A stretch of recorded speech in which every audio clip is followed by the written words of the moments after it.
بیٹا وہ تو صرف اسلام میں داخل ہونے کا کے فرائض، اسلام میں داخل ہونے کی شرط تھی. یہ کسی ملک میں داخل ہونے کے لیے ویزا شرط ہے کہ ویزا دکھلاؤ، ورنہ آپ کو حدود سے واپس کر دیں گے، آپ کے پاس ملک کا ویزا نہیں ہے. بالکل اسلام کی حدود اسلام کے فرائض ہیں، اسلام کی حدود اسلام کے فرائض ہیں. اگر فرائض ادا نہیں کر رہا ہے تو اسلام میں داخلہ نہیں ہے. اس لیے بعض کے نزدیک نماز چھوڑنے والا اسلام سے مرتد ہے اور اس کو مرتد ہونے کی وجہ سے قتل کر دیا جائے. بعض کا مذہب تو یہ ہے کہ نماز چھوڑنے والے کو قتل کر دو. امام صاحب کا مذہب یہ ہے کہ نماز چھوڑنے والے کو عمر قید کر دیا جائے. کیا عمر قید؟ جی ہاں، نماز کے چھوڑنے والے، نماز کا کرنے والے کو عمر قید کر دیا جائے. بعض کا مذہب ہے کہ قتل کر دیا جائے. وہ مسلمان ہے ہی نہیں وہ جو نماز نہ پڑھے. جی ہاں، یہ تو اسلام کی شرائط ہے. بنی الاسلام علی خمس، اسلام کی بنیاد 5 چیزیں ہیں. 5 چیزوں پر نہیں، 5 چیزیں خود اسلام ہے.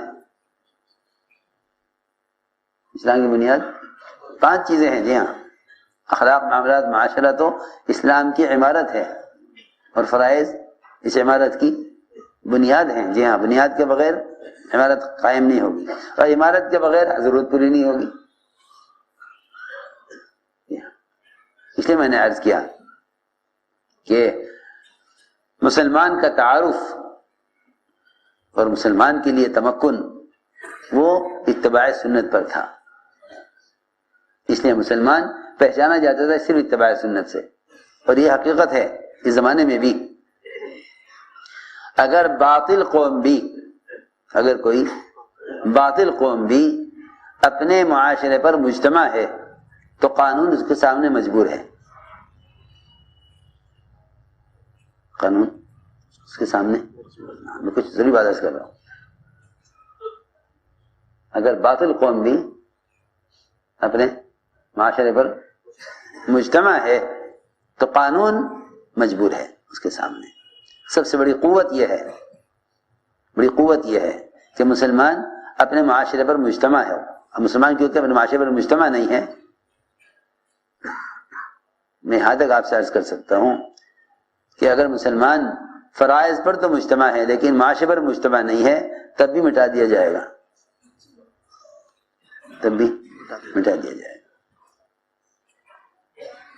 جی، اس لیے کہ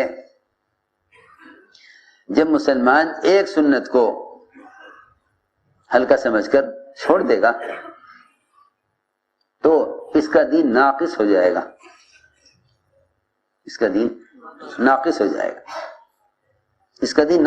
ایک سنت کو بھی اگر چھوڑ دے تو اس کا دین ناقص ہو جائے گا.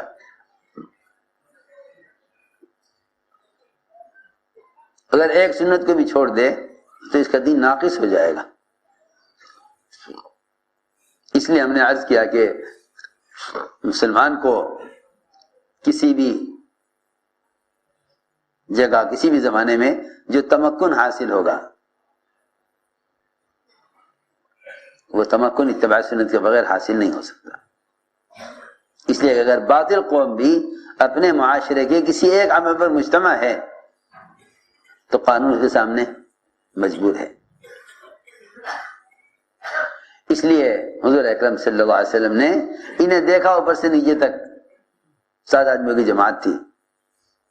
آپ نے فرمایا کہ تم کیا ہو؟ سب نے کہا ہم ایمان والے ہیں. سب نے کہا کہ ہم سب ایمان والے ہیں. ہم سب ایمان والے. فرمایا تمہارے ایمان کی کیا علامت ہے؟ کہ ہمارے اندر 15 خصلتیں ہیں. ہمارے اندر 15 خصلتیں ہیں. 5 پر ہمارا ایمان ہے، 5 پر ہمارا ایمان ہے، 5 پر ہم عمل کرتے ہیں، 5 ہمارے اندر زمانے جاہلیت سے ہیں. فرمایا 5 کیا ہیں؟ اس میں تمہارا ایمان ہے. پہلی بات تو یہ ہے کہ ہم ایمان لائے اللہ پر، ہم اللہ کو ایسا مانتے ہیں جیسا اپنی ذات و صفات میں ہے۔ دوسری بات یہ ہے کہ ہم ایمان لائے اس کے فرشتوں پر، اس کی کتابوں پر، اس کے رسولوں پر، آخرت کے دن پر، اس پر ہمارا ایمان ہے۔ بعض پر ہمارا عمل ہے۔ پہلا عمل تو یہ ہے کہ ہم شہادتین کی گواہی دیتے ہیں، اس کو عقیدے میں یا خیال میں یا اس کو صرف دل کے اعتبار سے مان لینے پر نہیں رکھا، بلکہ اس کو عمل میں شمار کیا۔ جیسے نماز پڑھنا، روزہ رکھنا، حج کرنا، زکوٰۃ دینا، یہ عمل ہے۔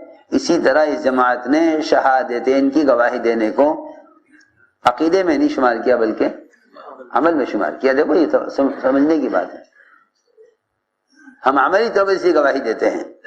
اس لیے علماء نے لکھا ہے کہ اللہ کی وحدانیت کو بیان کرنا بذات خود مقصود ہے، جیسے نماز پڑھنا بذات خود مقصود ہے۔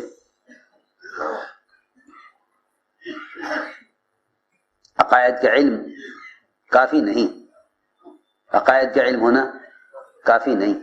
ہم جانتے ہیں اللہ ایک ہے، نہیں، اس کا جاننا کافی نہیں ہے، اس کا جاننا کافی نہیں ہے۔ جیسا کوئی آدمی یہ کہے کہ ہمیں معلوم ہے نماز فرض ہے، کہ نہیں، نماز کا فرض ہونا جاننا کافی ہے؟ کہ نماز کی فرضیت کا جاننا تو علم ہے، کہ آپ کو علم آ گیا کہ نماز فرض ہے۔ سنو میں کیا کہہ رہا ہوں، نماز کی فرضیت کا جاننا کافی نہیں ہے، زکوٰۃ کی فرضیت کا جاننا کافی نہیں ہے، زکوٰۃ ادا کرنا فرض ہے، نماز کی فرضیت کا جاننا کافی نہیں ہے، نماز پڑھنا فرض ہے۔ ایسے ہی اللہ کی وحدانیت کو جاننا کہ اللہ ایک ہے یہ کافی نہیں ہے، اللہ کی وحدانیت کو بیان کرنا فرض ہے۔ میں عرض کرنا چاہتا ہوں، ہماری بات سمجھ رہے یا نہیں؟ جی ہاں، لوگ اس کو کچھ نہیں سمجھتے، وہ سمجھتے ہیں کہ مسلمان جانتا ہے اللہ ایک ہے، یہ کوئی بات نہیں ہے، کیونکہ اللہ کو ایک جاننا کافی نہیں ہے، اللہ کی وحدانیت کا بیان کرتے رہنا ضروری ہے تاکہ کائنات کی کسی اور شکل کا تاثر دل میں پیدا نہ ہو۔ اس لیے علماء نے لکھا ہے کہ احکام کا علم عمل کے لیے مقصود ہے، بذات خود مقصود نہیں ہے، لیکن توحید کا بیان کرنا بذات خود مقصود ہے، توحید کا بیان کرنا بذات خود مقصود ہے۔ آپ دیکھیں صبح سے لے کے شام تک 5 مرتبہ نماز فرض ہے۔ کہاں فرض ہے؟ مسجد میں۔ جی ہاں، مسجد میں آ کر فریضہ ادا کرو، مسجد میں آ کر فریضہ ادا کرو۔ لوگ کہتے ہیں ہاں سنت ہے جماعت سے نماز پڑھنا فرض ہے، جماعت سے پڑھنا سنت ہے۔ اس خیال سے بھی بہت سے لوگ مسجد کے قریب رہتے ہوئے مسجد میں نہیں آتے کہ بھئی یہ سنت ہے، فرض تو ہے نہیں۔ البتہ فرض ادا ہو رہا ہے۔ پوچھا گیا عبداللہ بن مسعود رضی اللہ عنہ سے کہ ایک آدمی جمعہ اور جماعت کے نماز میں نہیں آتا لیکن نماز کبھی نہیں چھوڑتا، پابندی سے پڑھتا ہے لیکن مسجد میں نہیں آتا۔ فرمایا کہ وہ شخص جہنمی ہے۔ وہ شخص، سوچو تو صحیح، نماز پڑھتا ہے پابندی سے لیکن جمعہ اور جماعت کی نمازیں مسجد میں نہیں آتا، فرمایا کہ وہ شخص جہنمی ہے۔ صبح سے لے کر شام تک 5 مرتبہ ہر مسلمان کو اپنے ماحول سے نکل کر اپنے آپ کو کفر اور نفاق سے الگ بتلانے کے لیے مسجد میں 5 مرتبہ آنے کا حکم ہے۔ تم 5 مرتبہ مسجد میں آ کر یہ بتاؤ کہ میں مسلمان ہوں، میں مسلمان ہوں۔ اپنے آپ کو مسلمان ثابت کرنے کے لیے اپنے آپ کو مسلمان ثابت کرنے کے لیے دعوت بھی ضروری ہے۔ اگر مسلمان دعوت دینا چھوڑ دے گا تو اپنے آپ کو نہیں کہہ سکتا کہ میں مسلمان ہوں۔ سنو تو صحیح میں کیا کہہ رہا، کیونکہ سب سے پہلے دعوت دینے سے مسلمان کو اپنے آپ کو مسلمان کہنے کی جرأت اور ہمت باقی رہے گی۔